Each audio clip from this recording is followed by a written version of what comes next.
siya, masipag naman nung pumasok. Paano hindi sisipag yung kinakalampag ko? Hindi na nagbibigay ng pera si Ricky. Hindi na. Nagbibigay pa minsan-minsan. Pero sa kanya na lang niya. Ako na Rachel. Hindi masipag ano, nauubos lang sa kanyang ka-online. Ay dati pa yan? Tulala naman sa umaga halata mo. Nananalo sabi kay Ricky, pag nanalo ka ng 300, pag tira ka 100, i-withdraw mo na yung 200. Aba, Wala ho yan, sakit na yan. bigas ang ulo, bahala ka. Sugarol siya. Siguro talaga. Walang mangyayari sa ganyan. Hindi, talagang yun ang buhay nila, ganyan lang.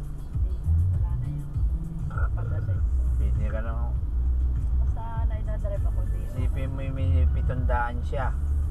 Bago ipatatalo lang. Puta, ako nga, kasi sa akin na 50 isang araw eh. Sobrang tinatinapay lang. Basta siya masaya na doon. Ay, sige. Saan kayo masaya? Okay lang. Basta i-drive mo lang ako sa umaga. Balik mo ko sa tanghali. Umayo siya at meron pala tayong pwedeng anytime, full time. Asawa ni Ana. Sino? Asawa ni Ana. Asawa ni Ana? Oo. Di kaya, yung pala yung parakit-rakit lang kay Kwan. Ano pangalan nun? Elsa?